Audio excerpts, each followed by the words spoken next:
భాగస్వాములు.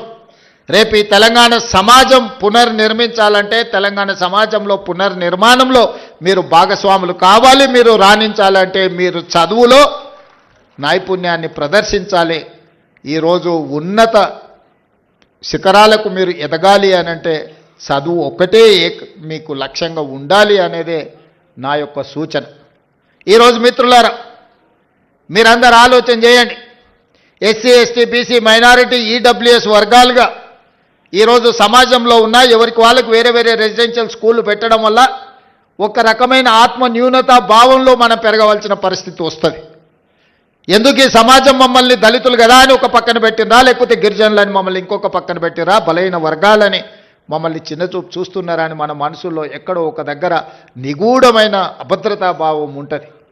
వీటిని తొలగించాలి అనంటే మనం అందరం కలిసి చదువుకోవాలి, కలిసి పెరగాలి, కలిసి జీవితాన్ని పంచుకోవాలి. అప్పుడే ఈ ఆత్మన్యూనత భావం పోతుంది.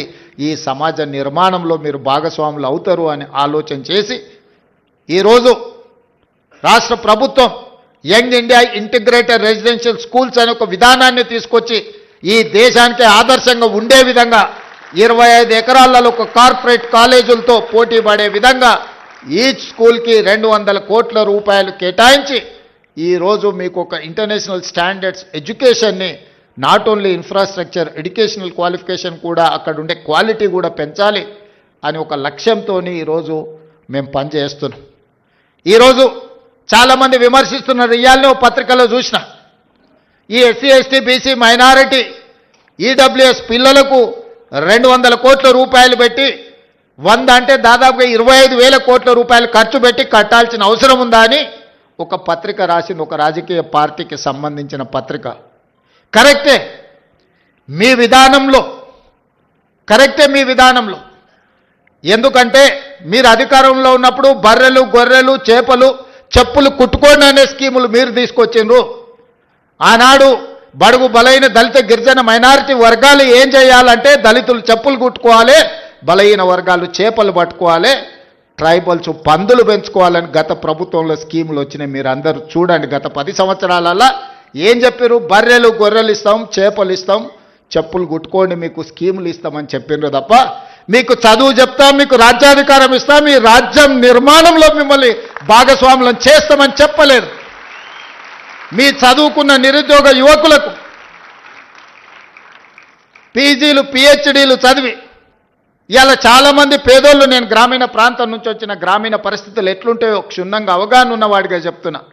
తల్లిదండ్రులు ఉపాధి హామీ కూలికి పోయి ఇళ్లల్లో పాచి పనులు చేసి రూపాయి కూడబెట్టి వాళ్ళ పిల్లల్ని ఉస్మానియా కాకతీయ యూనివర్సిటీలకు పంపించి పీజీలు పిహెచ్డీలు చదివిస్తే మళ్ళీ చదువుకున్న యాదోల పిల్లగాడు ఊరికెళ్ళి గొర్రెలు పెట్టుకోవాలంట, దళితుల పిల్లలు చెప్పులు కుట్టుకోవాలంటే దీనికోసం ఆ తల్లిదండ్రులు కష్టపడి పీజీ పిహెచ్డీలు చదివించిందని నేను అడుగుతున్నా.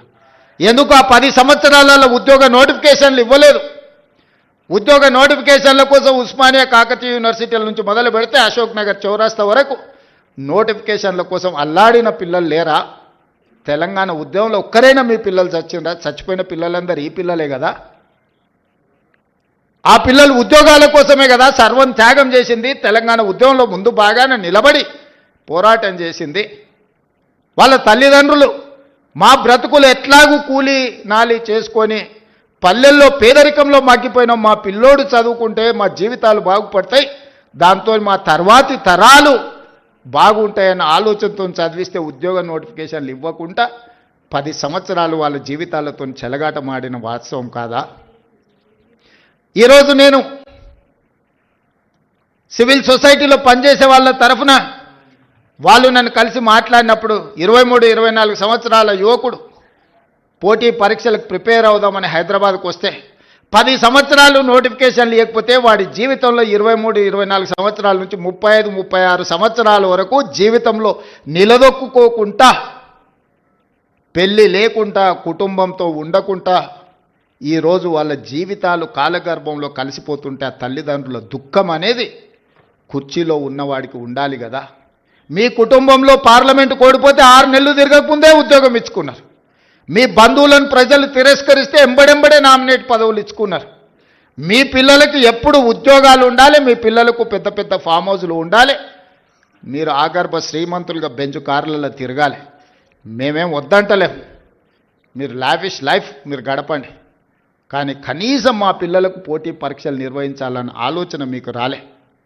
ఇవాళ మా ప్రభుత్వం వచ్చిన మొదటి సంవత్సరంలో ఆన్ రికార్డ్ నేను ఛాలెంజ్ చేస్తున్న, ఈ దేశంలో ఏ రాష్ట్ర ముఖ్యమంత్రినైనా, ఏ ప్రభుత్వమైనా, ఏ పాలకులైనా ఒక్క సంవత్సరంలో 59,000 ప్రభుత్వ ఉద్యోగాలు ఇచ్చిన ఎవరైనా ముఖ్యమంత్రి రాష్ట్ర ప్రభుత్వం ఉంటే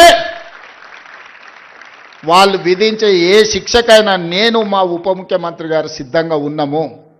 మా ప్రభుత్వం, మా మంత్రివర్గం మొదటి సంవత్సరంలో 59,000 ప్రభుత్వ ఉద్యోగ నియామక పత్రాలు ఏ ఎల్బీ స్టేడియంలో మేము మంత్రులుగా ముఖ్యమంత్రిగా ప్రమాణ స్వీకారం చేసినామో అదే ఎల్బీ స్టేడియంలో వాళ్ళందరినీ పిలిపించి నియామక పత్రాలు వాళ్ళ చేతులకు అందించినప్పుడు ఆ పేదవాళ్ళ తల్లిదండ్రుల కళ్ళల్లో చూసిన ఆనందం జీవితకాలం గుర్తుంటుంది.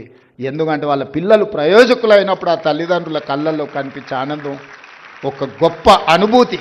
అది మాటలకు అందదు, మాటలు చెప్పినా సరిపోవు.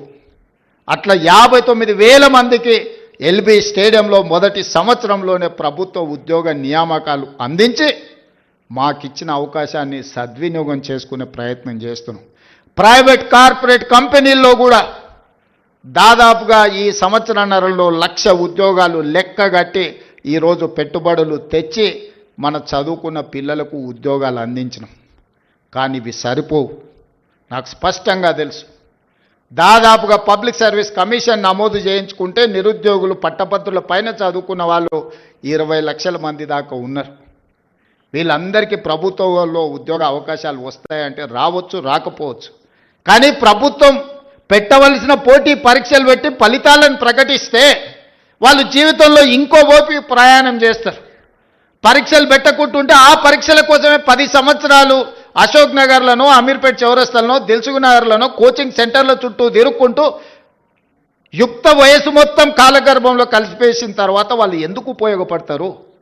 అందుకే పోటీ పరీక్షలు ఎంబడెంబడే పెడితే గత 10 సంవత్సరాల పరీక్షలు పెట్టట్లేదని రోడ్ల మీద ధర్నాలు చేసిన నిరుద్యోగ యువకులు ఇంత మీద పరీక్షలు పెడితే ఎట్లా కొంత వాయిదా అని ధర్నాలు చేసిన చరిత్ర ఎప్పుడైనా ఉందా?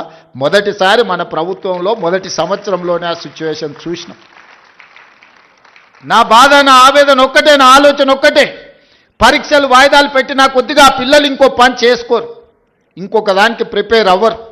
65 రోజుల్లో 11,000 మంది టీచర్ల నియామకాలు చేపడితే 3 లక్షల మంది పరీక్షలు రాసింది, ఉద్యోగాలు ఇచ్చింది 11,000 మంది.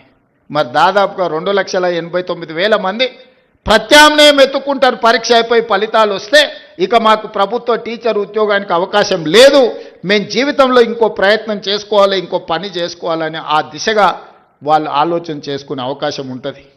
ఈ రకంగా గ్రూప్ 1 పరీక్ష